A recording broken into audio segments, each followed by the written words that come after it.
All right, ladies and gentlemen, boys and girls, children of all ages, welcome into another episode of Dave and Ped's Excellent Adventure. Is this show for adults or kids? Because you really focused on children there in your intro. I know. I did the old Bruce Buffer. Welcome to WrestleMania 7, ladies and gentlemen. Excited to be here in the Currie shop for another episode. David, hello, how are you? I'm well. How are you? I'm absolutely fantastic. Let's see here. Sold cattle yesterday. Cattle sold very well. I'll just say I never thought I'd bring home that much money for 56 head of cattle in my life, but here we are in a time where beef is in high demand, and hopefully it stays that way for a long time. All cows or calves or a little bit of both? Calves. Or? Okay. Anywhere from... I had some stragglers that are around 500 up to like 750. Wow. Heifers and steers. I believe the breakdown was 22 heifers. What's 56 minus 22? 34? 34 steers. Yeah. So there you go. It was good. It was a great sale. Josiah got some awesome footage of the day that we loaded them up for my semi-driver to haul them. Had a little bit of chaos. Had one try to turn around and get out when we were trying to squeeze them into the gate where we load them onto the semi. I hit panic mode for about a minute because this calf got its head through like the opening in one of our gates I was trying to squeeze it with, just completely took off running, snapped the wires off the gate it was tied to, and it was running around with the gate on its head for like 20 seconds. And it's happened before where they go absolutely nuts if an entire 8-foot gate is stuck around their neck, as one would. Yeah. And they usually start destroying everything, freaking out. All the cows that were behind that I was trying to get into the chute to load, they all got out and were freaking out. I thought for sure they were all jumping a fence. By the grace of God, they did not. Got a gate. I laid it on the ground and stepped on it and reflattened it out because it was all bent up. You can do that when you're 350 pounds. I was about to say, I don't think I could do that. And re-tied it on, and thankfully we got that calf back in and loaded without any more incident. That is good. It was wild. Yeah, it was wild. So yeah, that's a little bit about what's been going on with me. I also introduced 3 different businesses in Storm Lake to my cattle poop via the back of my shirt. Oh my, that's wonderful. I went and ran errands. Didn't realize that I had a streak of cattle poop at the back of my shirt that I must have kicked up on my boot, or one of them kicked up on me one day while I was doing chores. It was a good time. Poop legs Pedersen. Yeah, I'm sure a lot of people were like, well, you couldn't change? You didn't know. Didn't know I needed business. to. I know. Didn't know I needed People to. probably thought I was just like some arrogant farmer who knew I had it and didn't care. Obviously, if I would have known it was there, though, I wouldn't have sat in my truck with poop on, because my truck is also my everyday vehicle. And now I got poop seat. I don't like that. Yeah, poop seat. That's bad. What have you been up to lately? Dodging the wind, hiding. It has been horrible. Winter has returned. Yeah, we had 50-mile-an-hour gusts on our little wind tracker. What was that? Wednesday, Friday, something like that. Pretty much every day. So it's been pretty constant Yeah. of just trying to not be in the wind. Yeah. So catching up on the other projects, the office work, working on a few little things. I've got the gator torn apart. It's got an oil leak on it. So, just some stuff trying to figure out there. And it's just part of the gig, trying to avoid wind. That's is life. Basically impossible in Northwest Iowa. Correct. But we try. Oh my gosh, yesterday when I was driving back, the wind was out of the north, so it was a side wind for the majority of the drive. So annoying on the way home, though. Just constant hurricane in my left ear while driving home. Man alive, that was annoying. More than like keeping it on the road, just the sound of wind straight in your ear for 2 hours. Yep. It was making me think some dark thoughts. But I made it back. It's just part of the gig, man. Yeah. You go outside and you expect to be punched in the face with wind. Yeah. Hey, speaking of, paperwork and some stuff that you do in the office, or maybe some post-planning work, do you have to do a lot of replant stuff this year with guys? Because I have some friends who told me they planted early, the ground got really hard, crusted, beans died trying to come up. Yeah. We've had some guys... it's really area dependent. Yeah. Some small, few miles by few miles will get 1.5 inches of rain in 10 minutes and it just pounds the ground to concrete. And then those seedlings can't pop out. So it's hit or miss. Down here, there was some early, like April 21st, 22nd, 23rd, stuff like that creates issues. You go an hour north and it's April 16th and 17th. Guys are it just really is spotty. You can't guess it. You never know when it's going to happen. And so, yeah, there's a few guys replant. We fortunately haven't had anybody that's had to replant fields. We've been out looking at them and trying to evaluate stand counts and kind of see how things are going to look. And we did the 2.5 inches of rain last night. Probably will help some of these beans that got planted late push through. So that is a good thing. But yeah, I mean it's been a beautiful rain, and although the wind is still prevalent. I like rain. Rain is good. Yeah, we got 1.5 inches. Called my dad on the way here this morning. Got 1.5 inches total by the time it started yesterday morning. I got soaked doing chores before the cattle sale. And no one likes to be doing chores when it's like 48 degrees and you're getting rained on. That's bad. That's horrible. Hopefully I won't get sick. I don't think I will. But it was no fun. But yeah, we got 1.5 inches. Honestly, it hadn't rained. What had it been? 4 weeks, maybe 3 weeks? Yeah, I think the 24th or 5th of April was the last time that we had seen significant rain. I think we had half-tenth here, half-tenth there. Yeah. So now our only issue is that this whole week is supposed to be like 50s, 60s, overnights, 40s. So not a lot going to be happening. We need some warm weather now and sunshine. Yes, that would be good. Would be nice. Some more updates from the cattle farm over the last week. Catching up here. I had a cow that's been insanely nice for like literally a decade. One of the nicest cows ever. And I know who she is because she has the most gigantic udders of all time. Oh yeah. It's unbelievable. I need to get rid of her this year probably. They're starting to sag a little as she ages, and they like drag through the mud in the spring and the winter. So I shut her. She was one of the first ones I shut in, even though she wasn't close to having it, just because I didn't want her walking back and forth in the field. Super nice cow though. Yes, and the other day I'm going to tag her calf that she had, and I'm down there and she's just kind of sniffing. All of a sudden she just jumps forward and hits me with her head and knocks me over. I was like, what the heck? We've had a good relationship for like a decade. What was that about? So then all of a sudden she got like really protective. So then I went around to the other side of the barn. I was swinging gate that the calf was by, and I swung it a little so the cow would get away from the gate. And then I reached under, grabbed the calf's leg and pulled it under the gate. Yeah. And then she like went berserk. She wanted to be on the other side of the gate, tagged it, and pushed the calf back under. I was just like, I thought we were good. What was that all about? You just never know, man. Those motherly instincts. They kick in. Anybody ever come up and like want to hold one of your daughters and Kelly just like threw an elbow? Oh man, I have a pretty funny story. Not Kelly throwing an elbow, but our oldest daughter just lost her mind. Oh really? Yeah. What happened? Well, we were at church and a friend of ours. Wait a minute. He's got 5 kids. Okay, I was like, am I the friend? No. He's got 5 kids. He loves kids. He's around kids all the time. And he came up and kind of snuck up behind her. And our oldest daughter is the opposite of open to people. Yeah. She does not like surprises. And oh man, it was funny. I would have loved to witness that. Yeah, but no, Kelly didn't punch him. No, that would be the equivalent as if she just took it to her head and just bam. That didn't happen. All of a sudden, she's like grabbing behind the back of the head and like pulling him down to like a UFC knee to the face. He's about 6'8", so that's not going to happen. Okay, yep. Nope, not happening.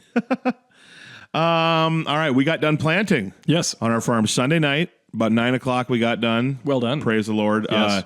But it resulted in me not going to the gym at all last week because I was up at about 4 o'clock in the morning every day. How dare you skip the gym? I know. I skipped for like 8 days straight. I did the math. I was like, it's about an hour and a half workout or an hour workout each day. Then driving to the gym, driving back. I can save myself roughly 12 hours and get more work done on the farm. I said, you know what?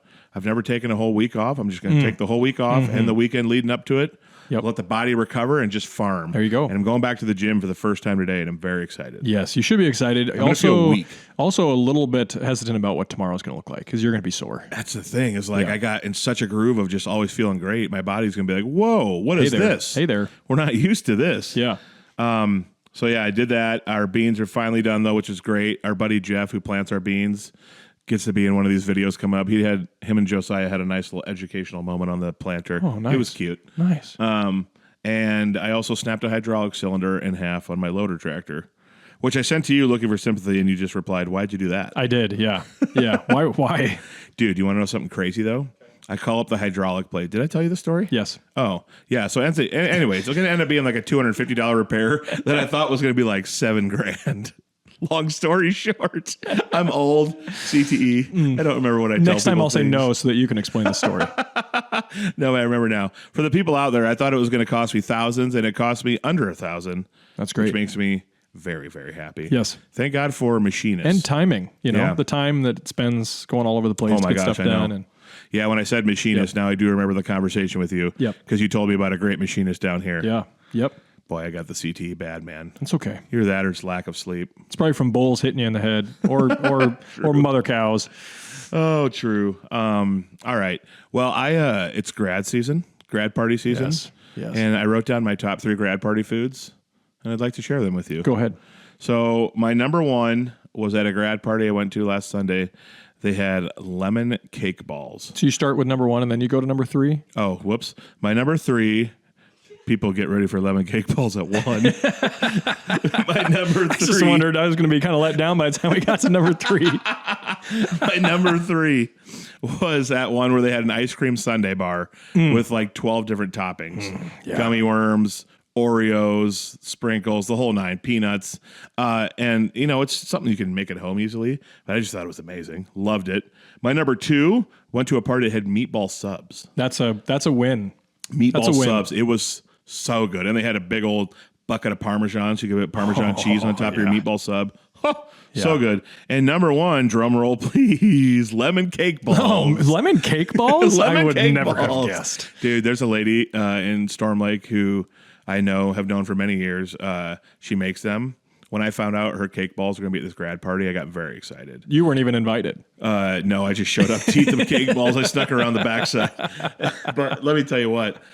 Oh, man, are they good. Cake is like my favorite dessert of all time. Okay. One of my favorite foods of all time, period. Yeah. Not a huge dessert guy, but boy, do I love cake. Okay. Of course, I had 2 desserts in my top 3. So am I a dessert guy? I might be a dessert guy. They're just phenomenal. That's the only word to describe them. Phenomenal. I had some apple Snicker salad. Oh, because yeah. that's what we call a salad in the Midwest. Yeah. That was wonderful. Yeah, we were at that party, same time. Mm-hmm. That brisket was pretty good, too. Yeah, it was. Didn't quite make my top 3, but yeah. Snicker salad is, by the way, for those of you not from the Midwest, not healthy. Yeah. It's not healthy. I wouldn't, make that a staple. Yeah. I did see You Betcha has a short graduation video. I don't know if you've seen it or not. It's pretty excellent. You need to see I need to check that out. Him walking up to a graduation. It's pretty fun. I wanted to give an honorable mention to a party I was not able to attend because of loading cattle. I had to basically decide there's 2 that I just can't get to. I felt bad. It was youth group kids, but they had, and I'm really sad I missed this one because this girl's favorite food is just appetizers. Ooh. So she had an appetizer bar. Ooh, that is nice. So they had, and they were making this stuff like fresh so it wouldn't get soggy. So they had like a chef there or someone cooking, making things fresh for guests. And it was buffalo wings and different flavors of wings, boneless and bone-in. Whoa. Fried pickles, onion rings, cheese balls, French fries, mozzarella sticks. They just had an appetizer bar. And they were making it fresh. And I could not go. And every single person I know who went told me this was unbelievable, easily the best one. Wow. So it was like a kick me while I was down moment. Was not great. Yep. But that's all I got for Eddie catching up. You got any other things to catch up on from the weekend? Fatherhood updates? Yeah, fatherhood is just fatherhood, man. Kids are almost done with school, and we've got kindergarten graduation this afternoon. Oh my goodness! Yes. So get fired up. Big things are happening. We've had preschool graduation. Now we got kindergarten graduation, and maybe I'll sleep someday. So it'll happen when you're like 50. Yeah. No, but it's great. It's great. It's the time of year where I'm trying to think of fun things for the kids to do during the summertime. We got all kinds of time to spend outside and run around and, softball and soccer and get, because we don't have any of that gear. So I'm thinking about, okay, what's the stuff I can kind of get together that we can enjoy being outside during the summer. And they're just kind of getting to the age where they can actually do some of the sports things and, we're not huge into doing the big club stuff yet. I mean, it starts at ridiculously young ages now. And so we are kind of, I don't want to say we're anti-club stuff, but at the same time, I'm like, man, I just can't bring myself to be doing this 4 nights a week or 3 nights a week or that stuff yet. So it'll probably happen, unfortunately, that we will be spending more time than I wish doing that stuff, but hopefully we can push it off for a little while. That's probably going to be a conversation we can have down the road sometime in the show is the rural America versus the more populated areas and sports and stuff like that. Because it's kind of rural America, honestly, is starting to starting to be like the cities a little bit with Absolutely. sports, which is Yep. annoys me a bit. And this is coming from someone who played 4 sports his whole life and loves sports and the benefit of them. But there is a limit. Yes. And but boy, my friends who live in like the cities and stuff, the stories they tell me of what it's like makes me never want to live And there. the cost. Oh my gosh, I mean, the cost. there's both a actual monetary cost and then a time cost. Yeah. The amount of time and the amount of money that's being spent on this stuff, and these organizations that will take you and your money for every ounce of it. So it's, you got to be kind of protective of your time and your kids' focus and attention and what matters most. And also you think about your kids. What are you reflecting on your kids when they are spending 4 nights of their week in sports? Yeah. Is that obviously shapes their kind of viewpoint of how the world operates and what's the most important thing to them, or what's the most important thing to you if that's where you're spending a majority of your time. So I mean, I've got my own views on that, and you also I'm sure are a sports lover. Played sports. Your brothers play sports. Your brothers played college sports. Yeah. And so I mean, I've spent a huge portion of my life around college sports, and I've seen the good and the bad of it. It's not like sports don't have a positive outlook for a lot of different people. But as a kindergarten, first grade, second, third, fourth grade, that's, and I think we're starting to see the reaction to that in a lot of. Sorry, we're going off on a tangent here, but no, you're good, buddy. Going off on a little tangent on. I mean, I think Johnston has. Maybe they won the state tournament this last year or the year before in girls basketball. Oh, yes. Yep. And they couldn't field a freshman in a JV team. Yep. Because the girls have already been, they've either all funneled into one particular sport or they've tried to play these sports in second, third, fourth, fifth grade. By the time they get to sixth grade, they're either in it or they're not. Yeah. And if they've chosen not to, by the time they're in middle school, they're definitely not going to field a high school team. Yep. And so what do you do with that, right? And it's kind of wild. And you're separating these kids from the school district. A lot of them are playing club sports or other things, but at the same time, we're kind of pinholing these kids into a lot of different stuff. And for us, especially being rural America kids, choir, band, every year. 4 sports every year, and I think that does a lot to shape kids, and it allows them to not cling too tightly to certain things. Yeah. I mean, my wife went to 3 different high schools and graduated with, I don't know, 800 or 1,000 kids or something, and so that's a few. But she had to pick choir or band by the time she was in 5th or 6th grade, and bums me out. Yeah, that's the sort of stuff that for us as we're looking forward with our children. I think we're just being kind of protective of the amount of time we're spending in that stuff. Yeah. Man, I did 4 sports. I did all the arts. I was in band, choir, plays, musicals, student council, speech. And there was time for it all because we grew up in an era where I think we kind of valued the seasons in the season. And we did some stuff for other sports outside of seasons too, obviously. But we had teachers and coaches who were all kind of working together to balance it out when the seasons were going. Yeah, and then we had teachers and coaches and stuff who worked together, who weren't competing with each other for the kids and the time and stuff like that. And I feel like we're definitely, even in the cities, I think that's long gone. Rural America, I think we're starting to get towards that, and it kind of bums me out when I see it happening. Yeah, it's a little frustrating that it becomes very from a business standpoint, very siloed. Yeah, right? There you go. Very siloed. Yep. And so we got to make sure that we're working together to make the holistic school experience great, right? And I mean, and locally we've had a lot of recent success in sports, specifically football, and so to still encourage kids to go out to other sports and speech and theater and do the things is really important. You can't lose sight of it all just for one particular thing. Yeah. So, amen. You get value from all of it. That's in right. Every aspect of life. That's why. That's right. Look at me. I did it all, and I'm just a splendid human. Yes, you are. Very splendid. Some people would say, a little much maybe, but we handle you anyway. Yeah, I guess otherwise, on the farm here, let's see, fatherhood. It's a everyday job, yes. We've got, just a few seed things to wrap up in the office. It's been raining, which is a beautiful thing. Yeah. But to wrap it up, rolling. no, it's been a splendid here a couple weeks as we head into summertime. Right on, buddy.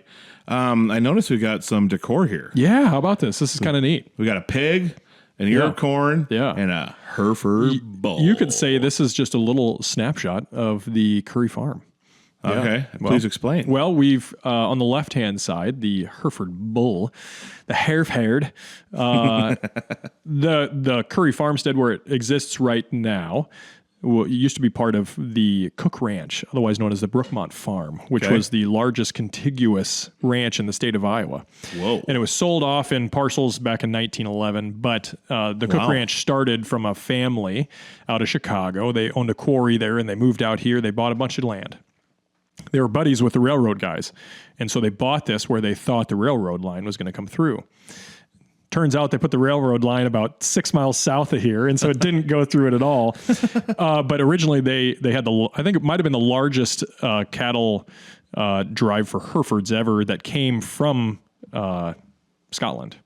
And so, or England, one of the others. But I think they might have taken them England up to Scotland, ferried them or boated them over into Canada, and then they drove them all the way down here. That's wild. Yeah, and so Real life Oregon it was Trail. like 330 that they drove down here. Wow. So it was quite the deal. Can you imagine being able to be part of something like that? It'd be so cool. Yeah, in a time when you weren't driving cars or you were riding horses. Awesome. Yeah, that's all you were doing from Canada all the way down here. I wish I was born in like 1840. I don't think I want to get on that. But aside from that, so then my parents eventually moved back after a few years away, and they started raising hogs. This is a fun 1979, the Iowa Hog Kentucky Bourbon. This is actually a bottle of bourbon right here. Let's call him Floyd. Yeah. For Floyd of Rosedale. Yeah, let's do that. So we've got Mr. Bourbon here, and then we've also got a fun little bourbon bottle in the middle, the Iowa Corn State Bourbon bottle. I think that's a 1981 edition. My grandfather bought both of these back in the day, and one of them's open, one of them's not. They both feel very full, so I don't think anybody's really had any of them. But it's kind of fun. Yeah, kind of neat. And obviously, my parents stopped running hogs in the late 80s, but obviously we're corn and soybean farmers now. So it's kind of fun. The windmill, I don't know. I just found it, so I put it out here, and maybe it's kind of fun. Do you still wish you were a hog farmer? Absolutely not.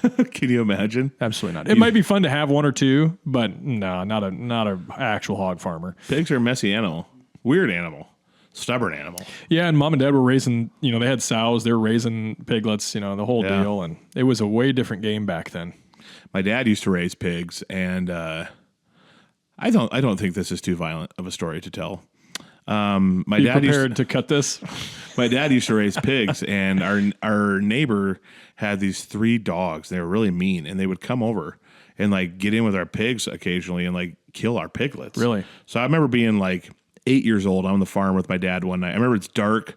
We're finishing up something. It was like cold and stuff, so it was probably like post-harvest. And we pull into the farm, and our pigs are running all over the place in the pig yard. His dogs are in there, and they're like chasing them, barking. And there's like a couple dead piglets from one of the. And my dad had enough. Yeah. My dad chased them off. I remember he hit one with a rake, broke the rake handle over this dog. We drove to the neighbor's house. My dad grabbed the gun. We drove to the house, and my dad shot him. Shot the dogs? Shot not the the dogs. guy, not the neighbor. Killed all 3 dogs. Shot him. And the guy came out of the house, and he goes, "I didn't like him anyway. It's all good." I was like, "What?" I'm sitting in the truck like, "What is happening?" Talk about a memory. Yeah. You and your dad lives. and Christy Noma buds, aren't they? I was like, that's a good one. I was like, well, I guess you got to protect. This is your livelihood. Yeah. You got to protect it. And it had happened so many times, and the guy never did anything to prevent it. Yeah. And so my dad was like, "I've had enough."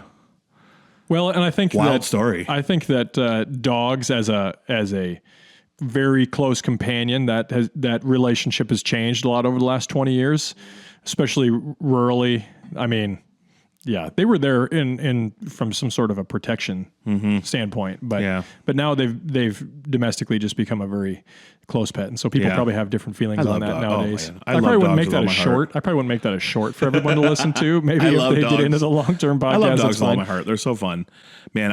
When I see these videos of the farmers that have like the cattle dogs, I'm like, gosh dang, that is awesome. How good those dogs are at herding cattle. Yeah, it's unbelievable.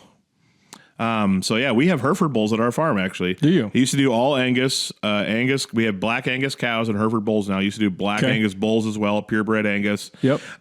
Started doing some research one day because I felt like my calves weren't just as big as I wanted them to be. Weren't gaining? And so I started doing some research, and everyone started talking about the Baldy calves and how great Baldy calves are, and that's because the Hereford bull with a black Angus cow versus a Baldy calf is a black calf, white face. Black and baldy, is that what they would call that? Yeah, and the vigor, it creates a, what's the word I'm looking for?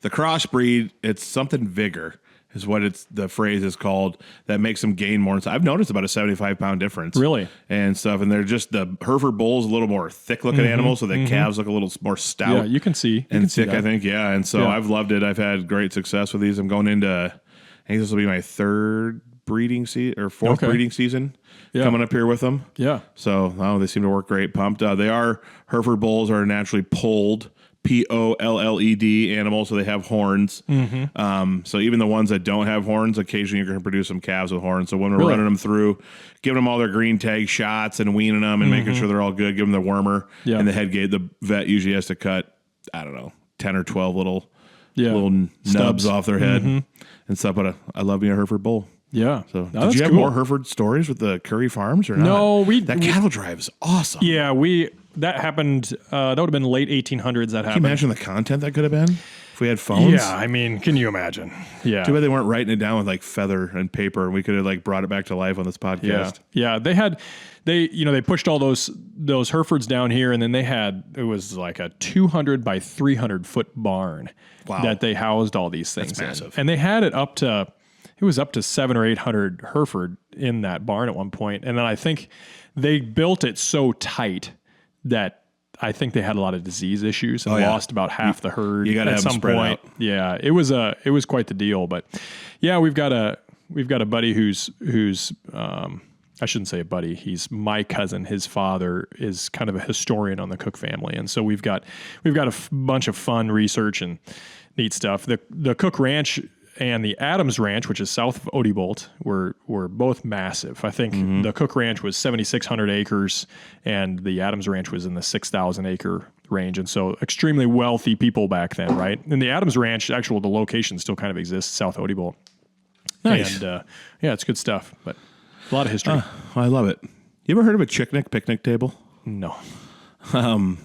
Josiah on the way here told me about, we have a friend from church, you know him as well.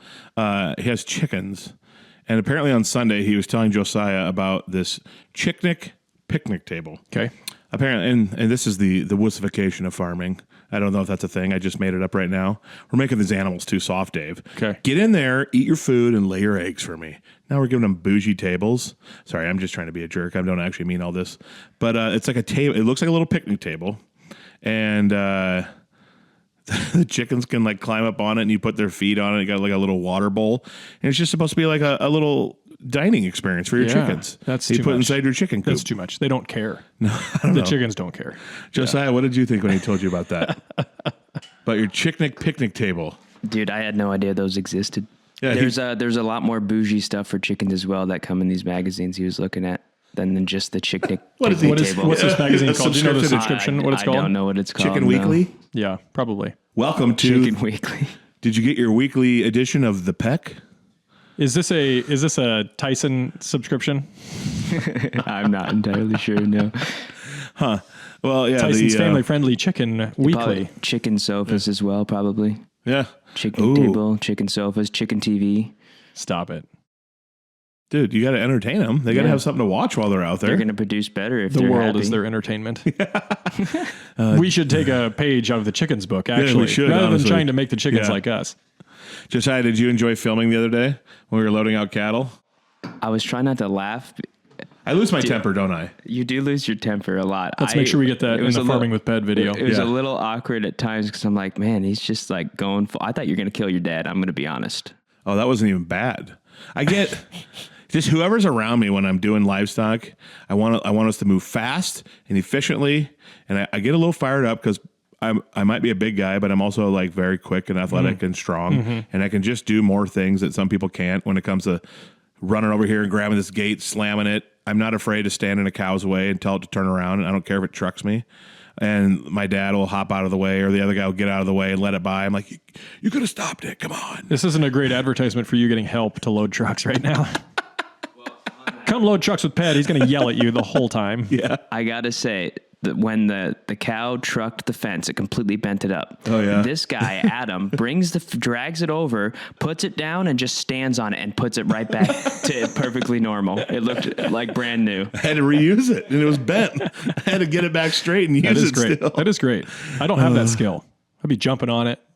Nothing. I will say, having Josiah at the farm, I feel like has made me a little bit of a better, more patient person because I don't want to look like a total jerk on video. There you go. That's good. But I'm definitely a sinner who could be better with patience. Yes. So, all right, let's talk about Sheldon Power Ooh, and Sheldon equipment. Power and equipment. Before we get into why I came back to rural America. Yeah. They got anything special going on? I checked out their website last night. I was just looking through some of the stuff they have. It is awesome. I mean, for what they can do for you. Do they sell any picnic tables? I doubt.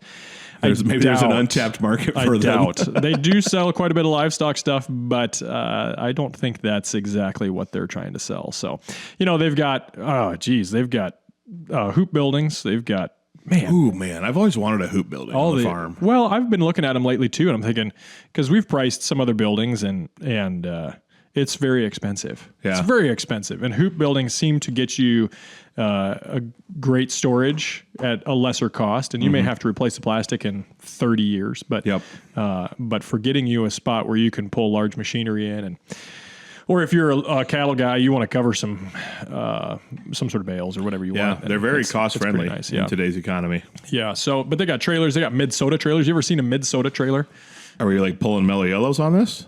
What does that mean? You said it's a mid-soda trailer. That's the brand name. Is a mid-soda? I'm guessing it's Midwest plus Minnesota. Oh, I got it. I was like, are we hauling like that's Code a Red guess. Mountain Dew I don't on know this? if that's actual real life there, but goosenecks and car trailers and tilt bed trailers. I need a gooseneck. Yeah, no, goosenecks they're clutch. They're super clutch. So Nice. they've got that. They've got these Thunder Creek fuel trailers that they have all different Oh, yeah. shapes and sizes, and you can get the tools and all the sorts of stuff. We Love don't it. We don't have anything like that because we don't farm the boatloads of acres that would require. But at the same time, they are sweet. Boom. Yeah. So mowers, Exmark mowers, you can get new, used land all tillage tools. So call Mitchell at Sheldon Power and Equipment, and they are excellent. Yeah. I went through Sheldon yesterday to and fro the cattle sale, and I always think like, man, this has been a great town to grow up in. Yeah. They got all the grocery stores and restaurants you could ever want, but it's like still like a good small town feel. Such a great place, but they got a ton of industry as you get up there into Sioux County and work your way up there. Just a ton of industry from equipment places to welding places to machinists. I mean, there's literally everything you need up there. Go be a Sheldon Orab. Yeah, go be a Sheldon Orab. Tell you what, go to Sheldon Power Equipment. You'll get yourself a meat and potato burrito at Taco John's and go right across the street to the Chinese place and get dessert and have some orange chicken. Not a 6-pack and a pound for you? Well, not if you're going to go have orange chicken. Oh, okay. When I do go to Taco John's, though, not going to lie, 70% of the meals, 6-pack and a pound. 6-pack and a pound. Yeah, Josiah says the same. He's small but mighty. The man can eat so much food. Really? Oh, it's insane. Cheese sauce with your Olays? Cheese sauce. Sometimes just take them dry. Oh, no, cheese sauce and sour cream. Cheese sauce, hot sauce in the cheese sauce. Whoa. Yes. Never done this. Yep. I like to dip into the sour cream because it'll stay and then go into the cheese sauce and have sour cream and cheese sauce on each Olay. You just add hot sauce to that. That sounds and that would be amazing. electric. That would be electric. Taco Yummy. John's, take notes. Taco John's. What were you gonna? What's so goofy? I was going to say, what about a little bit of ranch? Oh, there's nothing wrong with the ranch. I don't know. That's not on Mexican. potato Lays? No, it's not a Mexican food. No, it's not, but it's a potato. Adds a little bit to it. Buttermilk. Anyway. I don't want to hear what you would do to Chinese food. Don't even get me started. Well, last episode we went into why Dave came back to rural America, and I figured this episode we could touch on that, and then you'll kind of have both our stories. Let's hear it. My story, much different than yours. So I went to college, and when I went to the University of Northern Iowa, my thought was I'm going to do public relations and marketing, and then I'm going to go live in a big city somewhere, and I wanted to be an advertising representative. Sure. I wanted my goal. This was a legit goal I had when I was starting college, was to someday have a commercial where I came up with the concept and have it be on the Super Bowl. And because I've always been a creative, someone who's constantly thinking of goofy ideas and fun things. And I was like, for sure, a company would hire me to put together an awesome commercial for them. Yeah. So that was and then it turns out that college was not good for Adam Pedersen. Turns out that I just loved to party and be the life of the party. And I went to college as a youth group kid, Christian. I still stayed a believer through college, but I did not live that life. It was very bad.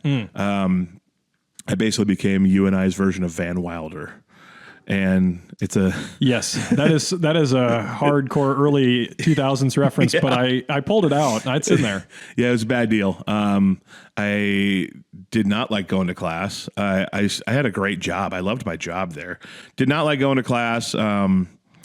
Just loved partying too much, and things kind of went sideways. So I didn't have a lot of direction. So then basically, college was like getting done with, and I had no idea what to do with my life. I was like, well, I guess I'll just move back home, as a lot of directionless people do post-college, which I feel like it's a sad reality that happens far too often. Well, it's probably very common. That's kind of why I think there's fewer people going to college. Yeah. I think there's a massive admission curve that we're about to cliff, one might say, that we're about to hit for universities, and that's also part of the reason.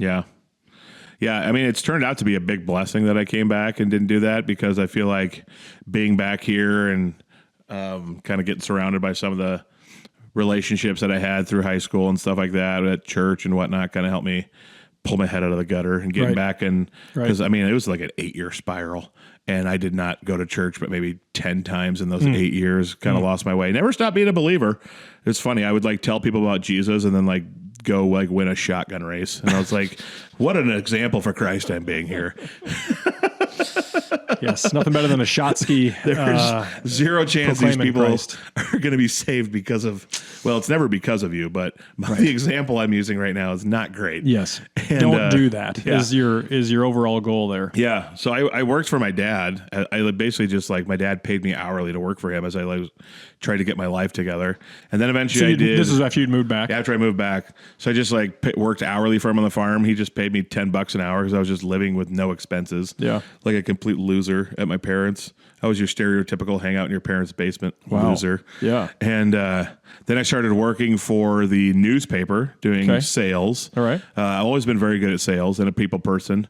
And I feel like legitimately 75% of sales is just if you form relationships and the people like you, they'll buy from you. Definitely. Obviously, you have to be able to like talk and sell a product a little. Yeah. But was really good at that. Then I moved on from about a year and a half there to selling office supplies. Ooh. I was outside sales representative for BB Stationery. Okay. Which no longer exists. They like literally. You did a great job. They closed the business like 3 months after I put in my 2 weeks. Oh man. I think he just didn't, the boss just didn't want to keep going and no one wanted to. Yeah. That office supply sales were with Amazon and everything else getting hard to do. Yep. But that was great. I drove all over Northwest Iowa, anywhere within like an hour and a half, either direction. I was hitting them up, selling stuff. I was listening to podcasts out on the road in my little Jeep Patriot. Ooh. Had some days where I had to use GPS to get home because I couldn't see the road in a blizzard. Horrible day. Remember driving to Primgar once and none of the businesses were even open. And I thought about just sleeping in Primgar in my car because I didn't want to drive through that storm again back home. But I made it. I had my GPS saying, all right, your turn's coming up in half a mile. So I'd watch my GPS because I could see like 2 feet in front of me in a blizzard. Yeah. And then be like, all right, my turn's coming up. Here we go. And did that. Started doing soil sampling. Sure. Through a friend from church who asked me if I wanted to start doing some soil sampling and sales there. And then started making enough money from that to where I bought I think my first cattle purchase was maybe like 8 cows was all. Yeah. So I bought 8 head of cattle, started doing soil sampling, was still living at home. So I had like very minimal expenses. Sure. And then I decided, you know what? I'm going to buy, I kind of like this cattle thing. There's money to be made here. I worked out a deal with my dad where my labor on the farm with planting, and because I was doing hay baling, planting, helping all that. So I was putting in a ton of time on the farm. Yeah. So my dad was like, well, we can work out this arrangement where your labor helping me covers this much feed payment, and then you can pay me this to buy feed. So honestly, I was getting a better deal on feed than basically every cattle guy out there. So then I was like, all right, I'm going to buy 35 cows, and started doing that. Then realized, oh shoot, this is enough money where I can start doing full time. And then it kind of just became where all I do is farm full time and have cattle. And here we are. But boy, it took me until about 30 to really find my purpose in life. I feel like, hey man, you're not the only one. Yeah. You're not the only one. Yeah. So my why I came back to rural America is more like because I didn't really have a choice. And that's my own fault. Yeah. Because I didn't take any initiative to like do my schoolwork and find a job and stuff like that. But it ended up being a blessing because then I got back into church and refound my faith all over again. And now I'm really involved in the church and feel closer to God than I've ever been. And met you and met Josiah and all these awesome relationships I have now in my life. And it's because I came back to rural America. And now here we are with a podcast. Yeah. That Storm Lake newspaper's still waiting on a Super Bowl ad, isn't it? They are. I don't know if they'll ever get it. I'll never forget. They're like, well, you're one of our ad reps now. So we got to put a picture of you in the paper so people know with like your name and your number and stuff. Sure. So they know who to call if they want to do some advertising and put a face with the name. And I'll never forget. I was wearing a blue and white checkered button-up shirt tucked in. And I was so humongous. First of all, I went to college at 265. I came back from college at almost 400 pounds. Oof, duh. So, yeah, full of diabetes. Yes. Type 2 diabetes. We kicked that. That's a story for down the road for rural America that I have. Got that under control, lost a ton of weight. Now I'm heavy again, but I like work out a ton, lift a ton, a lot of muscle, feel great, super healthy. Numbers are good. But that picture was hideous. Yes. I remember seeing that picture. That gets you going? And I was bald as could be. What? I shaved my head for 8 years. What? Completely bald. Razor and cream. Did you know him when he had a ball?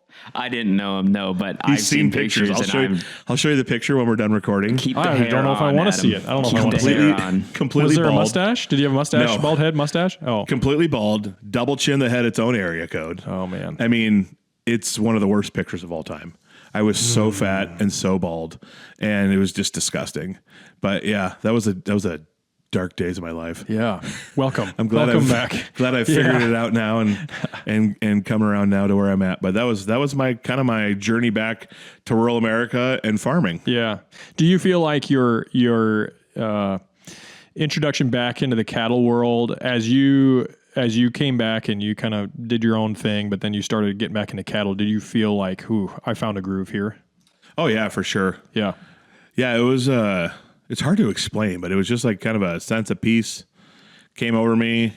It was really exciting to like literally just be able to go to work in whatever I wanted to wear. Yeah. And be full. That first, Isn't that like, awesome? That's yeah, awesome. it is awesome. I do like Those that. first couple of years of like, all right, I don't have like a W-2 anymore. I don't like figuring out kind of my groove with self-employment took a couple of years just to learn certain tax things and stuff like that. My dad taught me about, but I never listened back in the day. Yeah.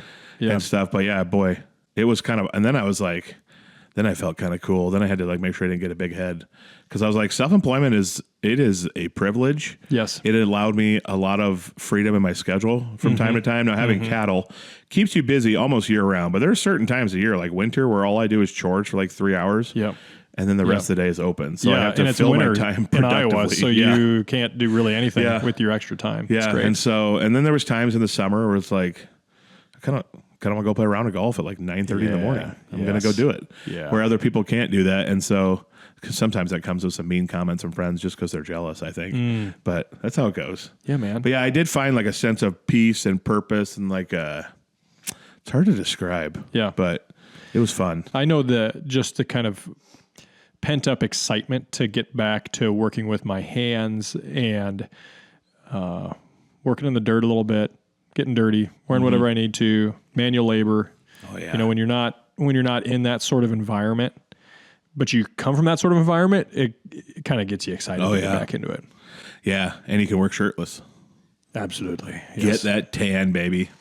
That's a pretty exciting story because to me, and similarly to myself, that you kind of had to go through the rough patch to figure it out. Yeah, for sure. And maybe our podcast helps kids understand that you don't have to go to college to wander for 8 years. Yeah. To try and understand that rural life is good life. Yeah. Yeah. It's not just a fallback. And think of where we would be if we would have started back home instead of doing other things for 10 or 12 years. For me, it was almost 15 years of not being home. And I'm not saying that I regret any of that, but also that rural America has such great things to offer that it should be a first step rather than a second or a third step a lot of times. Yeah. Yeah.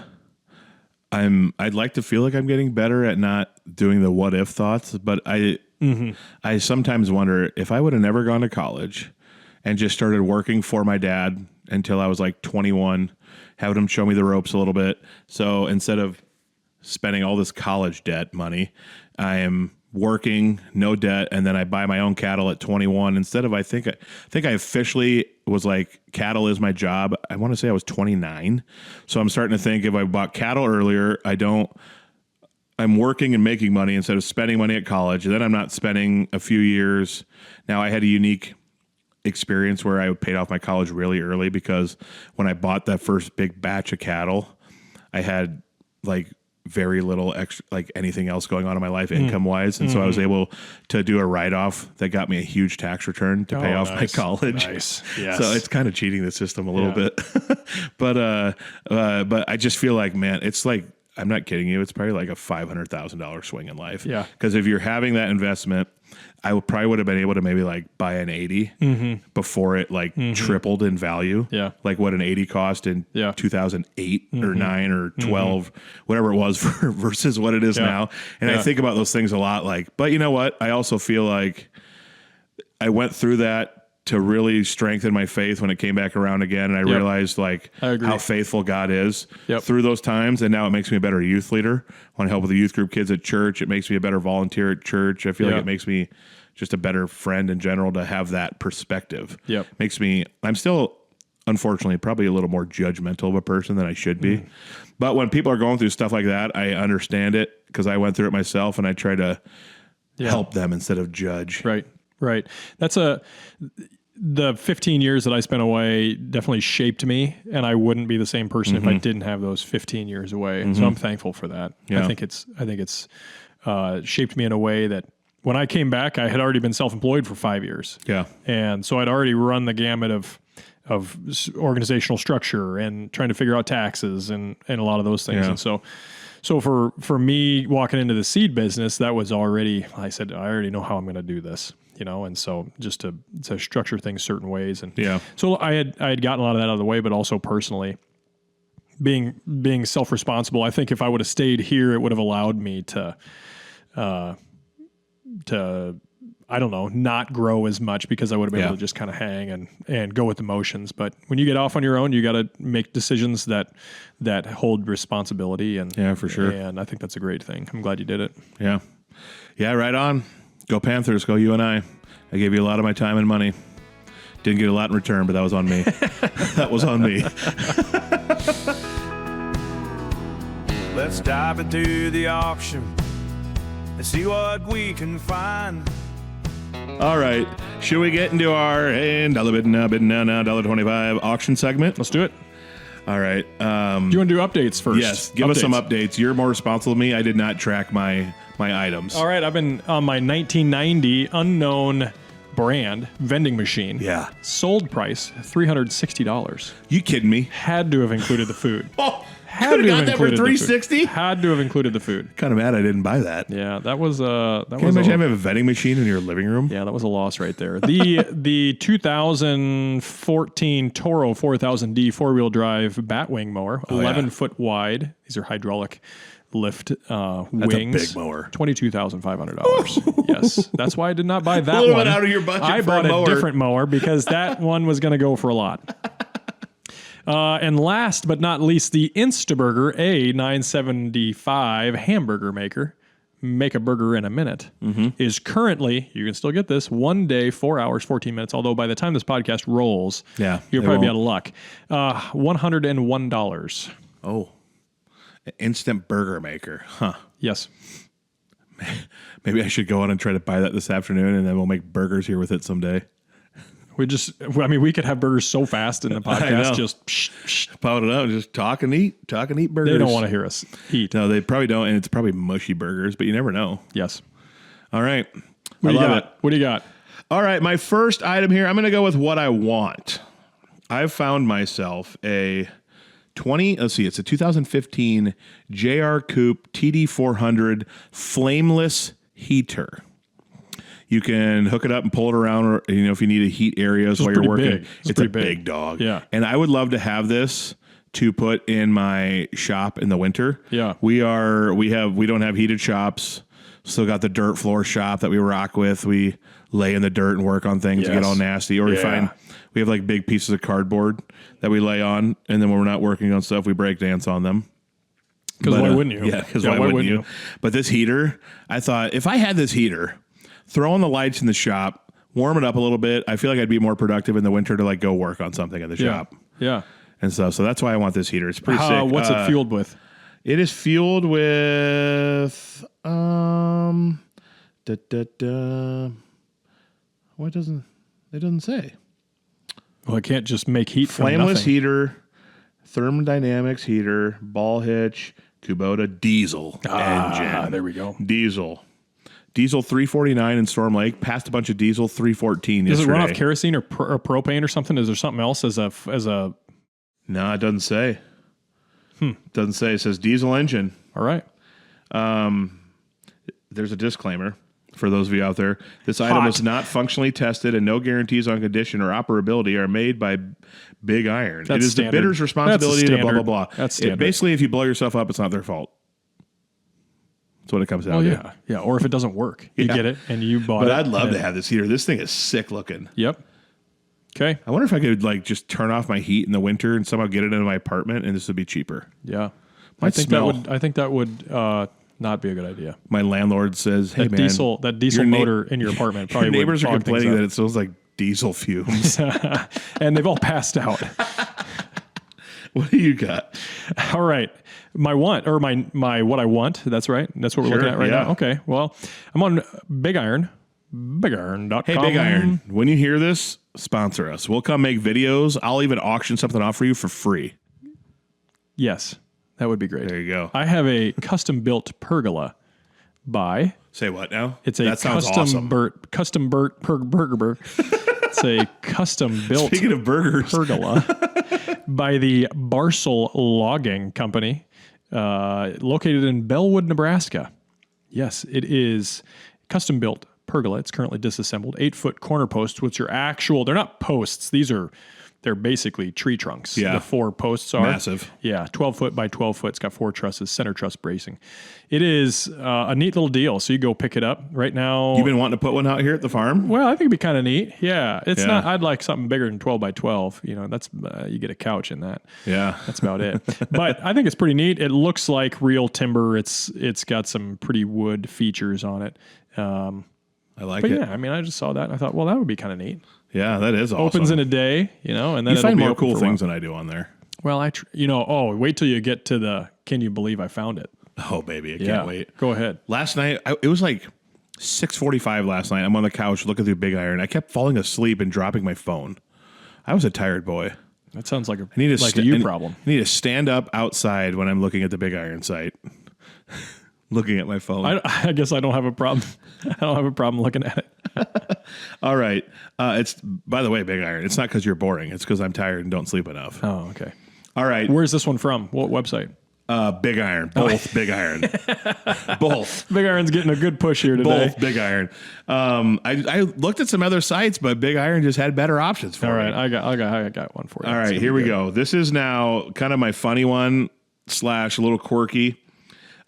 This one's very sentimental to me, David.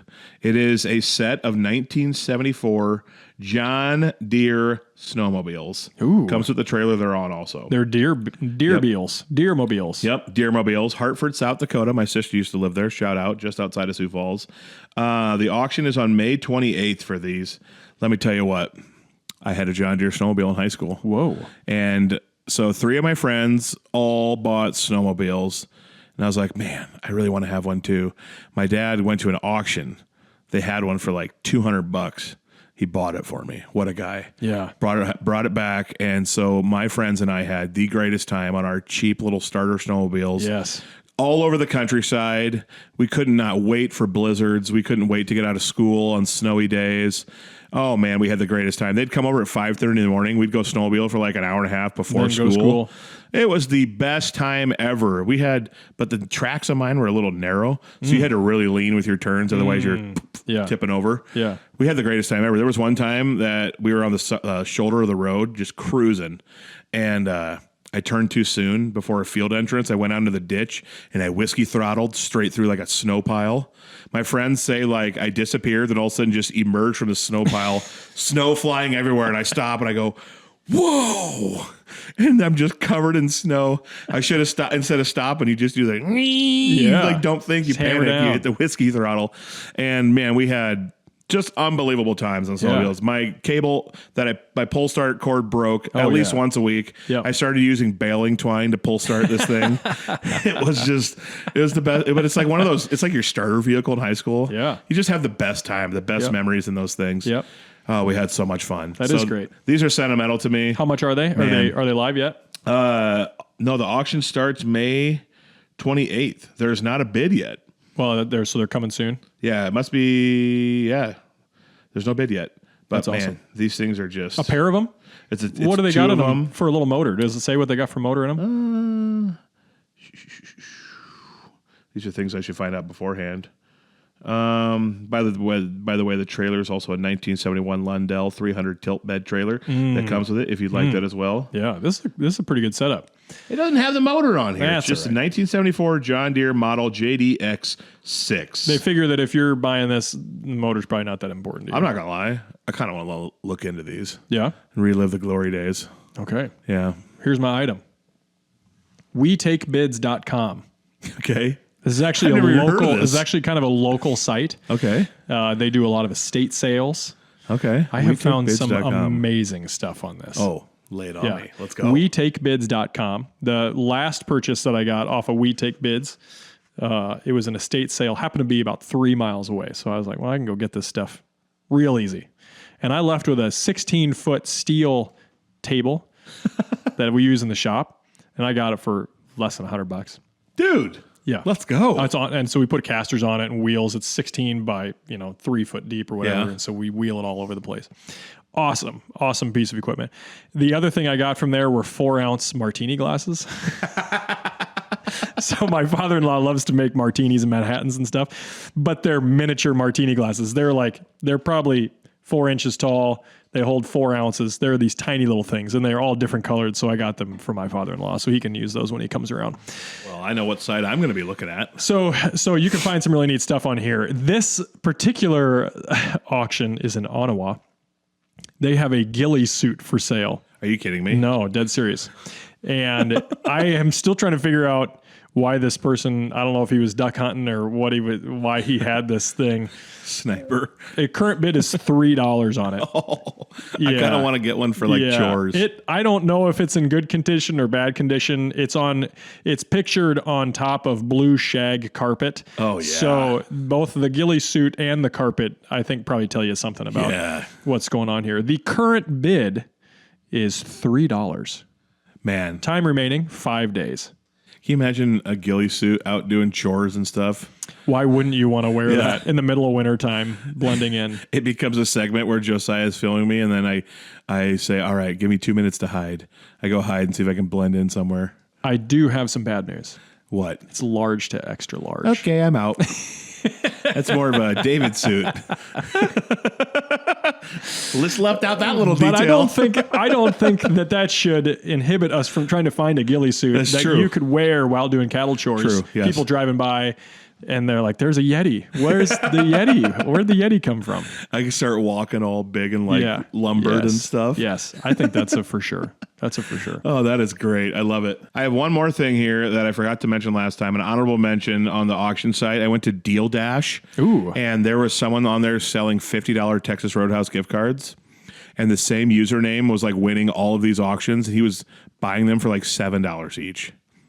Someone was just slinging Texas Roadhouse gift cards on there, just like they sling them buns. And this one guy was loading up. He won like 10 of them.